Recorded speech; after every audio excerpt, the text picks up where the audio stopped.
Okay, we have already discussed how to calculate the binomial probabilities by hand using this formula right here. The combination times the probability raised to the x, and probability of the success raised to the number of successes times the probability of the failures raised to the number of failures. Well, for certain p-values, and for a number of trials anywhere from 2 to 20, you can also use the binomial table. Binomial table is extremely helpful because what you do is you look at your trials, and again, it's broken down. Here's the number of trials for 2, 3, 4, 5, and you switch off. Here's 10, 11, 12, 13, 14, and you keep on going until you have where the number of trials is 20. And even on those, notice that you have an x from 0 to 20, because this is your number of successes, your x's. So you can have successes anywhere from 0 all the way up to your n value, your number of trials on each one. Now, the probabilities, you can only use this for certain probabilities of successes anyway. So if your success is 0.05, 0.1, 0.2, any of these probabilities, you can use the binomial table.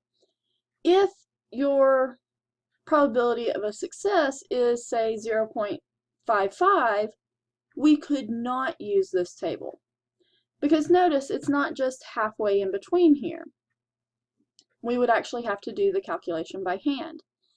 And so that is why we show you both ways of doing this. What you do is you look at your, whatever your n is, your number of trials, and then let's say that you want to go to exactly, you look at your number of successes, and you follow it over to its probability. And that is your answer. So let's look at the same example that we were looking at prior, the on-time flights. Our probability here is 0.8, so I can use the table. And we're looking at our n being 15. So I've copied over the table for n being 15 here. And notice my number of successes, or my x, go from 0 to 15. And so this works for us. So here, all we're going to be concentrating on is this column right here. Okay? We do not care about these columns because those are not the probabilities of our successes. We just care about the probability of success here. And so that's what we're going to be looking at and focusing on. So we want exactly 10 flights to be on time. So we're going to come to our n being 15 because that's the number of flights. And we're going to come down here to n being 10, and we're going to follow it across here. And then we're going to look in the column with our number of successes, p, being 0.8.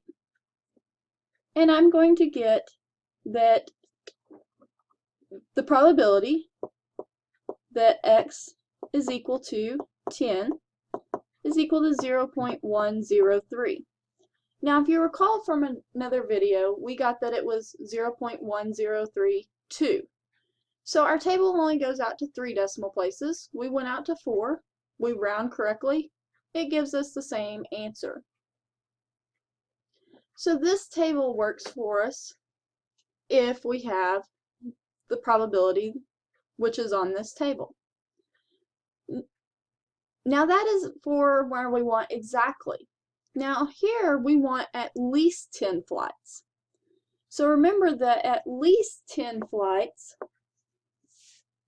again, we're still looking at this p being 0.8. At least 10 flights, remember, was 10 and above. So I'm going to come across and I'm going to include all of this here. So that means that we want all of these, and we're going to add all of those up. So probability of at least 10 is going to be 0.103 plus 0.188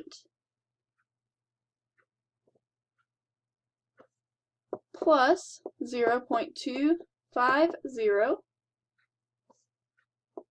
plus 0.231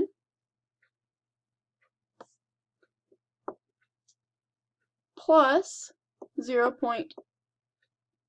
Let me redo that one. 0.132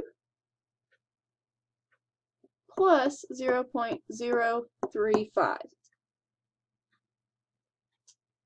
And that will give me 0.939, which, if you recall from the previous video, when we wanted at least 10 flights on time, we got 0.9389, which, if we round that, that's 0.939. Same thing. Again, this works great if it is one of our probabilities on our table. So now then, for between 8 and 10, again, we're going to look at 0.80. And between 8 and 10, we're going to look at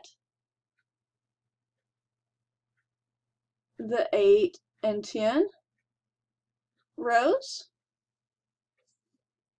And so the probability that it is between 8 and 10 is going to be 0.014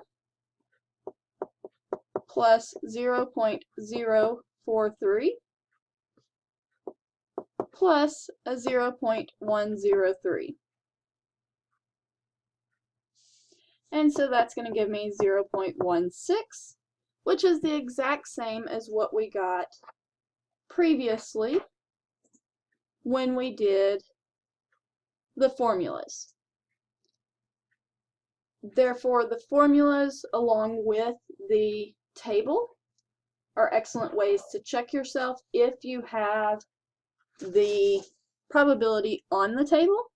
Not always will you have the probability on the table, because remember, if I had a probability of 0.82, I could not use the table. Now, I want to come back over to the table for a moment and discuss, if you notice, some of these have 0.000 and a plus. That means that it has been rounded to 0.000. Basically, it's a 0 because it's slightly larger than 0, but it's so many decimal places out that we cannot use it. And so in these places right here that have these pluses and everything, we just simply use a 0 there. Okay? And you'll notice that here they're on the bottom, here they're on the top, and as we go back up to some of these others, you'll notice that with n being 2, we don't really have them, but starting with n being 3, we start having a couple, and then we start getting more and more as we get larger n values. And that's just because the combinations and the probabilities get so small that we just cannot calculate so far out. So try a couple of the binomial probabilities using the table, checking yourself with the formula. Remember, sometimes you will be able to use the table, sometimes you will not be able to use the table. Let me know if you have any questions.